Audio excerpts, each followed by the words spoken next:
मोहतरम उलमाए किराम,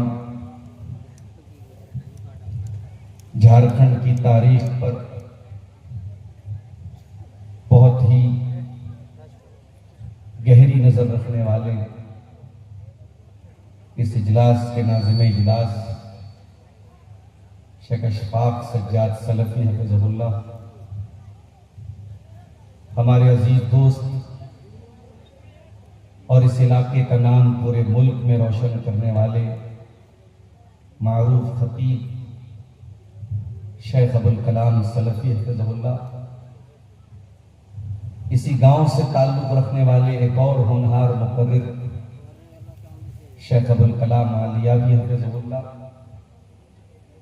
स्टेज पर मौजूद दीगर तमाम मुहतरम मुवक्कर उलमाए किराम, बुजुर्गों, दोस्तों, नौजवान साथियों, माओ और बहनों, प्यारे बच्चों, शहरपुर का ये प्रोग्राम बहुत सोच समझ करके ईद उल अज़हा के बिल्कुल बाद, जबकि त्योहार के दिन चल रहे हैं, कुर्बानी के अय्याम चल रहे हैं, इस इलाके के जिम्मेदारों ने इस प्रोग्राम को रखा ताकि वो लोग जो परदेश में रहते हैं और छुट्टी मनाने अपने वतन को लौटे हैं, अपने गांव में लौटे हैं, वो तमाम लोग भी इस प्रोग्राम में शामिल हैं। और यही वजह है कि मर्दों खवातीन का एक जम्मे गफीर आज इस प्रोग्राम में हमें और आपको देखने को मिल रहा है। आपने मुझसे पहले मुख्तलिफ मौज़ूआत पर उलमा के खिताबात सुने हैं। हमारे अजीज दोस्त शेख अबुल कलाम सलफी साहब ने भी फितनों के दौर में हमारी क्या जिम्मेदारियां हैं उस पर अभी आपने उनका खिताब सुना। मैं चाहता हूं सूरह काफ की 4 आयतें मैंने आपके सामने पढ़ी है, इन्हीं 4 आयतों को हम समझ लें और इनसे जो दुरूस हमें मिलते हैं, जो लेसन्स मिलते हैं, जो सबक मिलता है, उस पर हम अमल करें तो आज के मुंतज़मीन जलसा की सारी मेहनत इंशाअल्लाह का। सूरह काफ कुरान करीम की वो सूरत है जो अल्लाह के प्यारे नबी अक्सर अपने जुमा की खुतबों में पढ़ते हैं,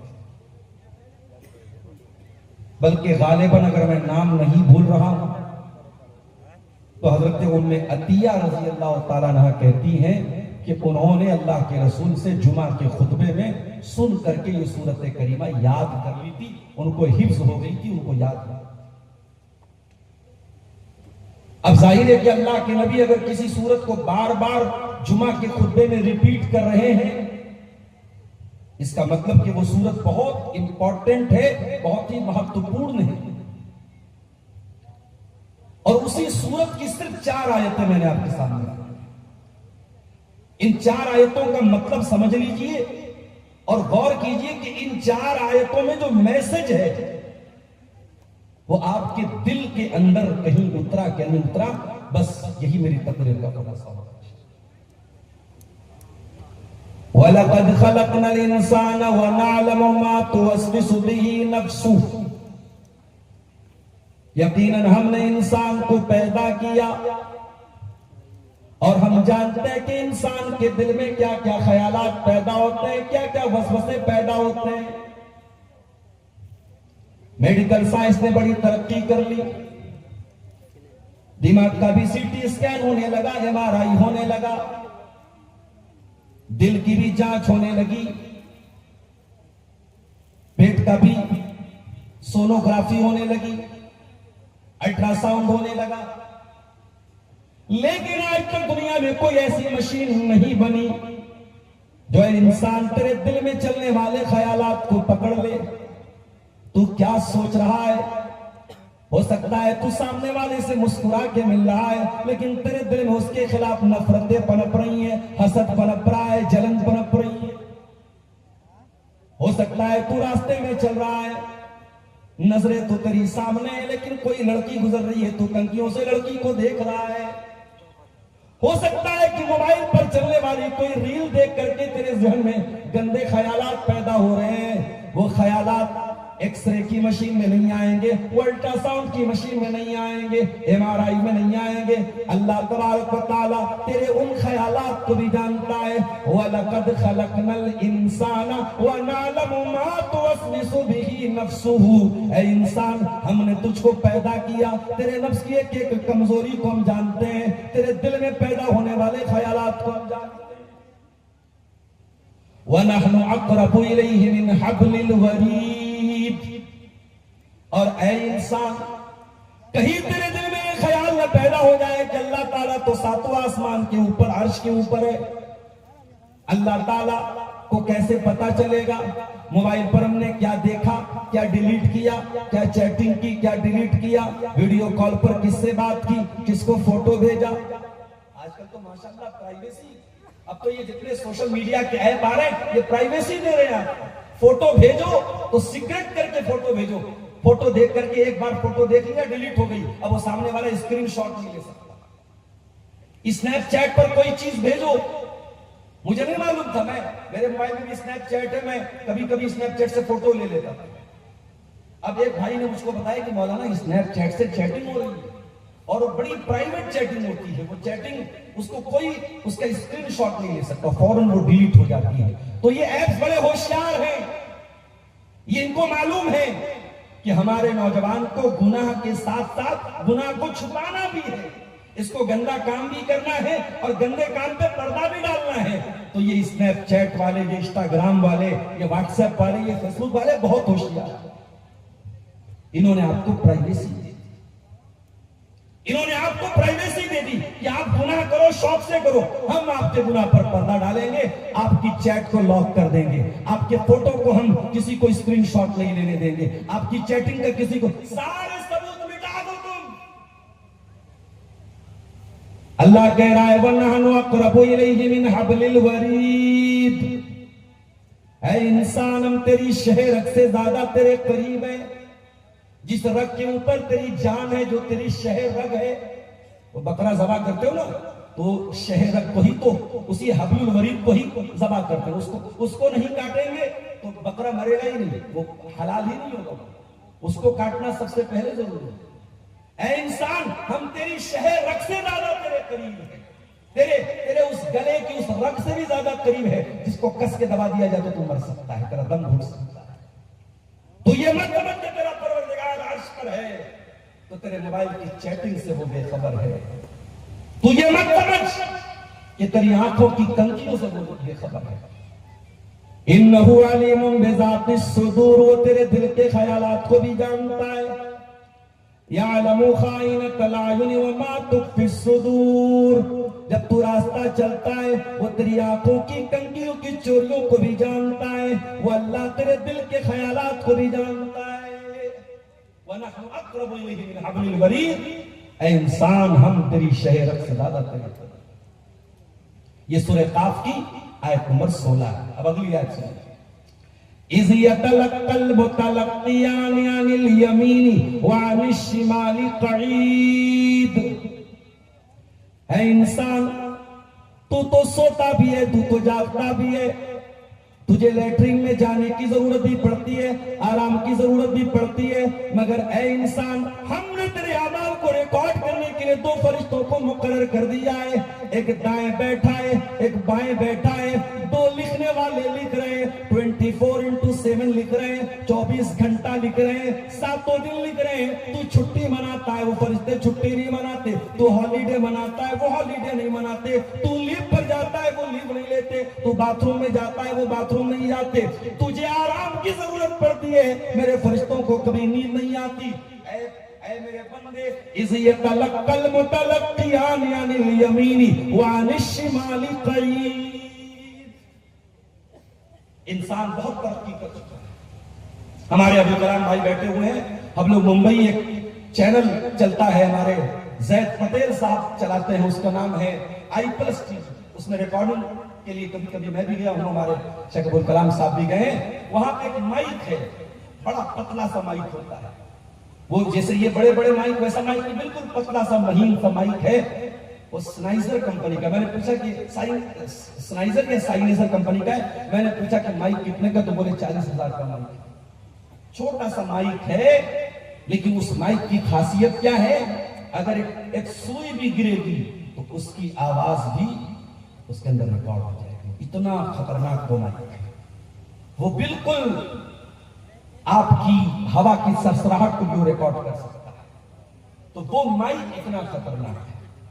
अब आप गौर कीजिए, इंसान का बनाया हुआ रिकॉर्डिंग सिस्टम इतना मजबूत हो।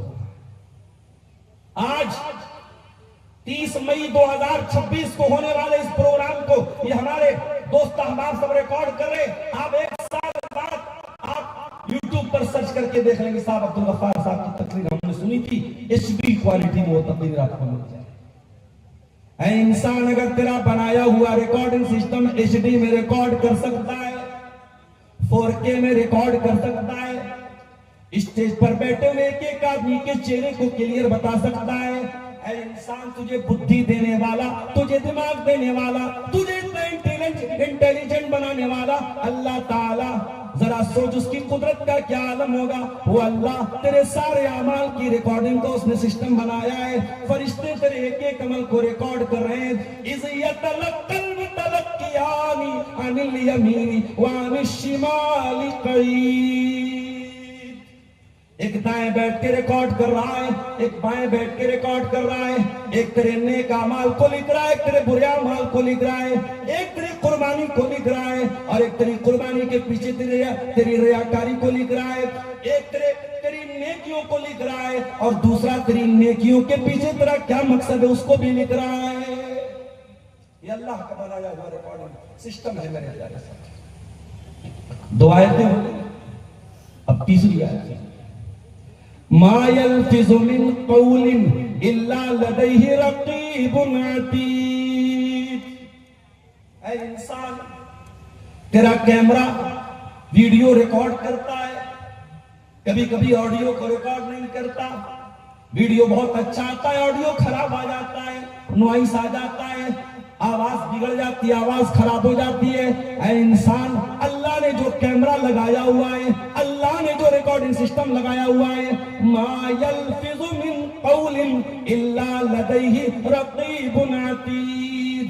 वो फरिश्ते तेरे एक एक लफ्ज को लिख रहे हैं। तेरी जबान से निकलने वाला एक एक शब्द रिकॉर्ड हो रहा है।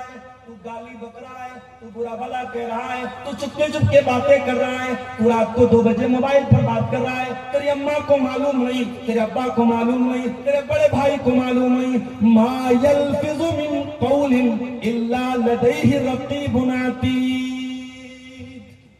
वल्लाह तेरे एक एक अमल को रिकॉर्ड कर रहा है, तेरा एक एक लफ्ज रिकॉर्ड हो रहा है, तेरे मुंह से निकलने वाली एक एक बात।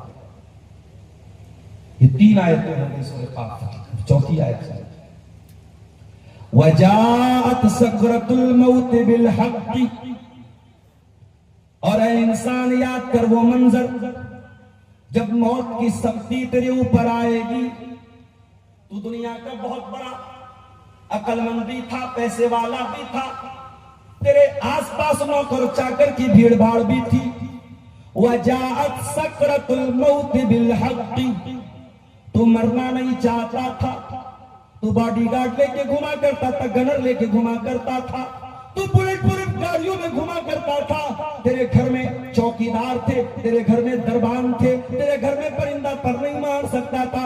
वजाअत सकरतुल मौत बिल हक़्क़ि। ऐ इंसान, लेकिन देख ले, तेरी मौत का टाइम आ चुका है, तेरे मरने का टाइम आ चुका है। जरा देख, मौत की सख्ती तेरे ऊपर आ चुकी है। ज़ालिका मा कुन्त मिन्हु तहीद। ऐ इंसान, तू इस मौत से भागा करता था, लेकिन आज तू मौत से नहीं भाग पाएगा, आज तू मौत से नहीं बच पाएगा। आज मौत तेरा शिकार करके रहेगी, आज तू मर के रहेगा। तेरी मौत का टाइम आ गया तो तू बच नहीं सकता। अल्लाह, मौत से नहीं बच सकता। अभी 1 हफ्ता पहले का एक वाकया मैं आपको सुना। उत्तर प्रदेश के सिद्धार्थ नगर का एक इलाका है, नेपाल बॉर्डर से सटा हुआ इलाका, वहां मेरा प्रोग्राम था। और उस प्रोग्राम में हमारे अब्दुल कलाम सलफी साहब भी थे। 2 दिन का प्रोग्राम था, पहले दिन ये थे, दूसरे दिन मेरा भी प्रोग्राम था। मुंबई से एक आलिम दीन वहां पे आए हुए थे, मौलाना इरफान मदनी साहब, वो भी नौजवान आलिम, अच्छे मुक़र्रिर। उनकी तकरीर हुई। वहीं करीब में उनका गांव है, 20-25 किलोमीटर दूर, जहां जलसा का प्रोग्राम था, वहां से 20 किलोमीटर दूर उनका गांव था। 2 नौजवान लड़के उनको ड्रॉप करने के, उनको छोड़ने के लिए कार से उनके गांव गए। उनको छोड़ने के बाद वापस लौट रहे थे। एक जगह बहुत खतरनाक किस्म का मोड़ था। रात भर के दोनों जगे हुए थे, रात भर तकरीर में थे, जलसे में थे, आंखों में नींद तारी थी। 10 सेकंड के लिए ड्राइवर को नींद आई, सिर्फ 10 सेकंड के लिए ड्राइवर को नींद आई। उसी मोड़ के पास उनकी गाड़ी खाई में गिर गई और दोनों नौजवान लड़के ऑन द स्पॉट इंतकाल कर गए। मैं बनारस पहुंचा सुबह 7 बजे। फोन आया, मौलाना आप तो चले गए, बहुत बड़ा हादसा हो गया। क्या हो गया? कहा मौलाना इरफान साहब को ड्रॉप करने 2 नौजवान गए थे, गाड़ी, एक गाड़ी चला रहा था, एक बैठा था, दोनों ऑन द स्पॉट इंतकाल कर गए। अल्लाह, दोनों शादीशुदा, छोटे छोटे बच्चे। मौत आपसे पूछ के नहीं आएगी, मौत को इससे कोई मतलब नहीं। आपके बच्चे यतीम हो जाएंगे, आपकी बीवी बेवा हो जाएगी, मौत को इससे कोई मतलब नहीं। आपके मरने के बाद आपका परिवार कैसे चलेगा, आपकी बीवी कैसे जिंदा रहेगी, आपके बच्चे कैसे जिंदा रहेंगे। वजाअत सकरतुल मौत बिल हक़्क़ि ज़ालिका मा कुन्त मिन्हु तहीद। ऐ इंसान तू याद कर, तेरी जिंदगी में वो टाइम भी आएगा जब मौत आ जाएगी, जब मौत की सख्ती आ जाएगी और तू जिस मौत से भागा करता था वो मौत तुझे दबोच लेगी, तेरा शिकार कर लेगी। मेरे प्यारे साथियों, आज अपने हाथों से कितने जनाजों को हम दफनाते हैं, कितने जनाजों में मिट्टी देते हैं। रोजाना फेसबुक पर लोगों के मरने की खबरें आ रही हैं। ऐ इंसान तू कितना गाफिल है, तुझे पल भर के लिए मौत से डर नहीं लगता। अगर तुझे मौत से डर लगता तो ये शराब के अड्डे मुसलमान तुझसे आबाद ना होते, ये होटलों में ज़िना करने वाले मुसलमान ना होते, ये नाच गाना करने वाले मुसलमान ना होते, ये ईद की छुट्टियां मनाने के नाम पे मुसलमान लड़कियां बेहयाई न फैला रही होती। ऐ इंसान तू मौत की हकीकत को जान करके भी तू मौत से गाफिल और बेखबर है। इस मौत से किसी को छुटकारा नहीं है मेरे साथ।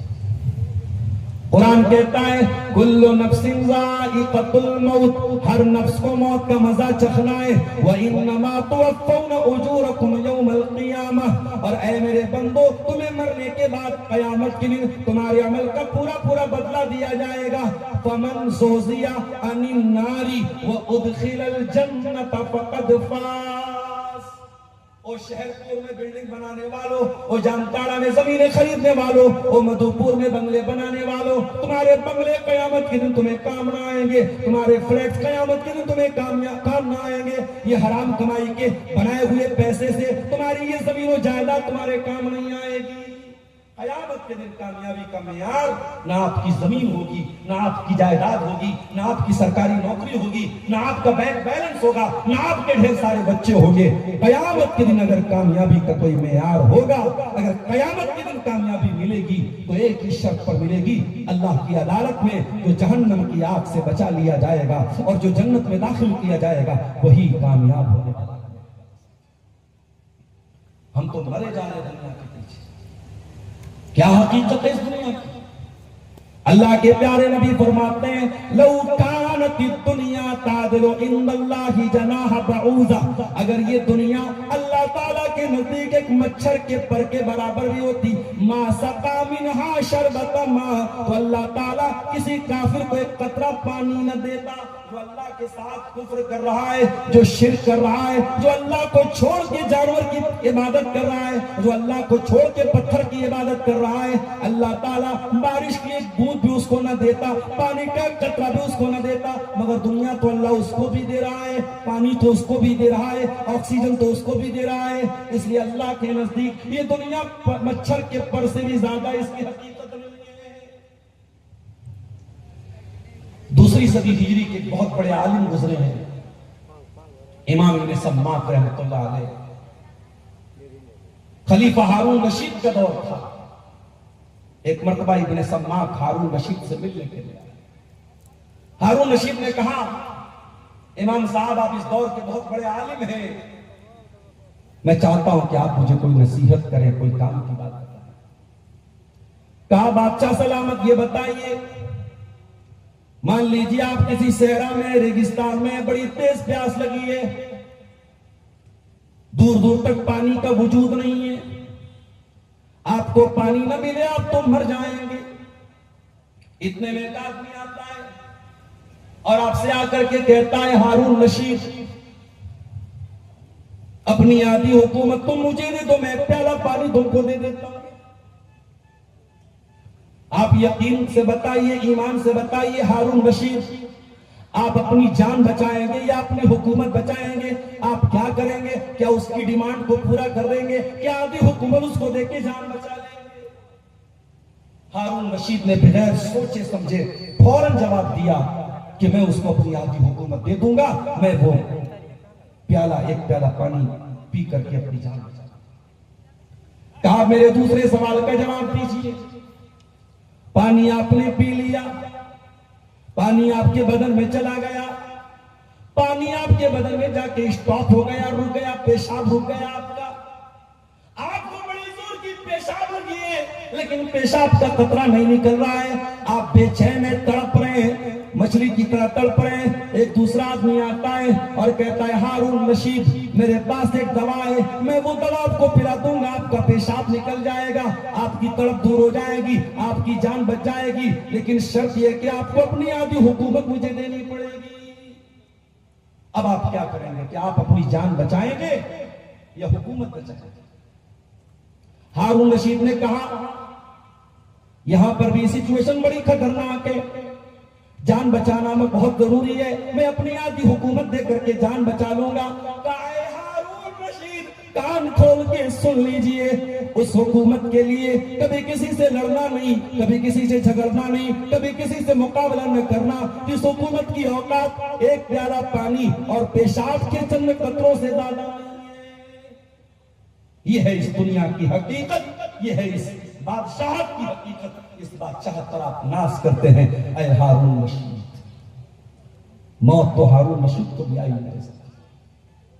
मौत से किसी को छुटकारा नहीं। मौत से अगर किसी को छुटकारा होता, अल्लाह अपने नबियों को बचा लेता। सुलेमान अलैहिस्सलाम बहुत बड़े अल्लाह के पैगंबर हैं। जिन्नात पर उनकी हुकूमत है, हवाओं पर उनकी हुकूमत है। जिन्नात उनके हुक्म से बैतुल मुकद्दस की तामीर कर रहे हैं। सुलेमान अलैहिस्सलाम छड़ी लेकर के उनको डायरेक्शन दे रहे हैं। कुरान कहता है, फलम्मा क़दैना अलैहिल मौत मा दल्लहुम अला मौतिही इल्ला दाब्बतुल अर्दि ताकुलु मिन साता। सुलेमान की मौत का टाइम आ गया, सुलेमान छड़ी के सहारे खड़े हैं, उस हालत में उनकी मौत आ गई। जिन्नात को पता भी नहीं चला, हमारा बॉस इंतकाल कर चुका है, हमारे मालिक को मौत आ चुकी है। जिन्नात तामीर का काम करते चले जा रहे हैं, जिन्नात अपने काम में लगे हुए हैं। दीमक का कीड़ा आता है और हजरत सुलेमान की छड़ी को खा जाता है। छड़ी जमीन पे गिर जाती है और सुलेमान की डेड बॉडी जमीन पे आ जाती है। जब उनकी डेड बॉडी जमीन पे गिरती है, तब जिन्नात को पता चलता है, हमें गैब का इल्म नहीं, हमें मालूम नहीं कि सुलेमान को मौत कब आई। मौत तो सुलेमान अलैहिस्सलाम को। अगर मौत से अल्लाह ताला किसी को बचा लेता तो शायद अल्लाह अपने आखिरी नबी को बचा लेता, मगर अल्लाह ने अपने आखिरी नबी को भी मौत से नहीं बचाया। वमा जअलना लिबशरिन मिन क़ब्लिकल खुल्द अफ़इन मित्त फ़हुमुल खालिदून। ऐ मेरे नबी, हमने आपसे पहले किसी को हमेशा जिंदा नहीं रखा। ऐ नबी, आपको भी मौत आने वाली है, और जब आप दुनिया से चले जाएंगे तो ये जो आपका इनकार कर रहे हैं, क्या ये हमेशा रहेंगे? कोई हमेशा रहने वाला नहीं है, कोई हमेशा नहीं रहेगा। कुल्लु मन अलैहा फ़ान व यब्का वजहु रब्बिका ज़ुल जलाल वल इकराम। बाकी रहने वाली जात अगर है तो अल्लाह की है। मेरे प्यारे नौजवान साथियों, जब बहुत स्पीड के साथ बाइक चलाते हो, शायद तुम्हें मौत से डर नहीं लगता होगा, जब तुम बहुत ओवर स्पीड में कार चलाते हो शायद तुम्हें मौत से डर नहीं लगता, मगर कभी गौर करना ये मौत, इस मौत को इससे कोई मतलब नहीं। आप कितने माहिर ड्राइवर हैं, एक जरा सी चूक होगी, जरा सी गलती होगी और ये मौत आपकी जिंदगी को खत्म कर देगी। ये मौत बताती है आप अल्लाह के फैसले के आगे कितने बेबस हैं। मेरे इंसान इस मौत के आगे बहुत बेबस है। कुरान का 27वां पारा उठाइए, अल्लाह फरमाता है फलौला इज़ा जाअतिल फलौला इज़ा बलगतिल हुल्कुम व अंतुम हीनइज़िन तंजुरून। ऐ बंदो, जब याद करो वो टाइम जब इंसान की जान हलक तक पहुंच जाती है और इंसान देख रहा है उसका करीबी मरने वाला है, बेटा देख रहा है मेरा बाप मरने वाला है, बीवी देख रही है मेरा शौहर मरने वाला है, व अंतुम हीनइज़िन तंजुरून। कभी आपने वो मंजर अगर देखा होगा, आपका कोई करीबी मर रहा है और उसके पास आप बैठे हुए हैं, हाय इंसान की कैसी बेबसी।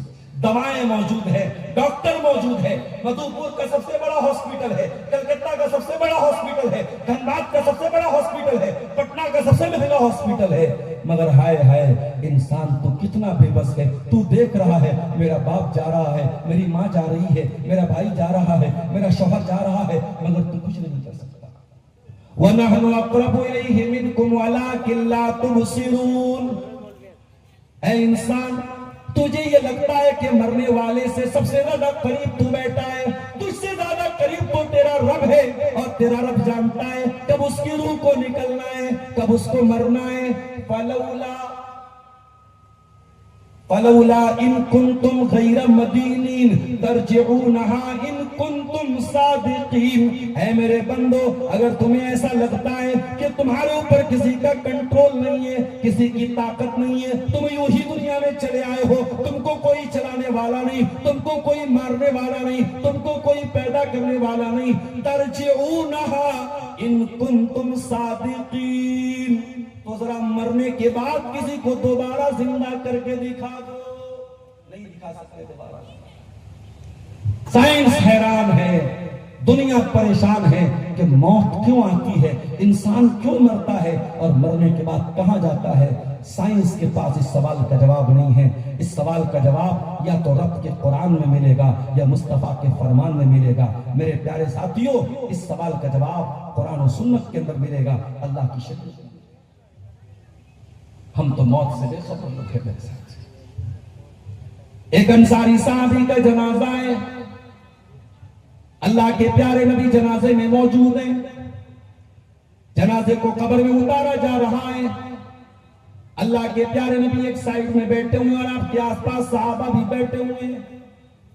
आपने कब्र की तरफ देखा और कब्र के हालात के बारे में आपने गौर किया, आप रोने लगे। इतना रोए इब्ने माजा के अल्फाज हैं, हत्ता बल्लत तरा, आपके आंसुओं से जमीन भीग गई, कब्रिस्तान की जो मिट्टी थी वो भीग गई। आप इतना रोए और रोते रोते आपने फरमाया लेमिस्ली हाज़ा फअइदू या इख्वानी, ऐ मेरे भाइयों, ऐ मेरे साहबा, इस कब्र में तुमको भी जाना है, इसकी तैयारी करो, यहां तुमको भी आना है। हम तो बड़े सख्त दिल लोग हैं मेरे प्यारे साथ, हमें तो कब्रिस्तान देख के मौत याद नहीं। हमारा नौजवान तो कब्रिस्तान में बैठ के भी ताश का पत्ता खेल रहा है, मोबाइल देख रहा है, शराब पी रहा है, जुआ खेल रहा है। कब्रिस्तान में भी हमें मौत से डर है। यहां अल्लाह के नबी कब्रिस्तान को देख के रोने लगते हैं मेरे प्यारे साथ। जरा गौर करो मेरे प्यारे साथियों, हम सबको मालूम है कि मौत आएगी और जब मौत आ जाएगी हमारे पास दुनिया में वापस आने का कोई ऑप्शन नहीं होगा। मोबाइल डिस्चार्ज हो जाए, हमें इत्मीनान होता है चलो दोबारा चार्जिंग में लगा लेंगे, लेकिन गौर करो मेरे प्यारे साथियों, जब जिंदगी की चार्जिंग खत्म हो जाएगी, जब इंसान मर जाएगा, दुनिया का कोई चार्जर इंसान को दोबारा जिंदा नहीं कर पाएगा। अल्लाह फरमाता है हत्ता इज़ा जाअ अहदहुमुल मौत क़ाल रब्बिरजिऊन। ऐ इंसान, जब मौत तेरे पास आती है तो कहता है ऐ अल्लाह मुझे एक मौका और दे दे, एक चांस और दे दे, मेरी जिंदगी को दोबारा रिचार्ज कर दे। आए अल्लाह एक मौका और दे दे दुनिया में। क्यों मौका मांगता है? ताकि एमबीबीएस की तैयारी कर ले। मुझे किसी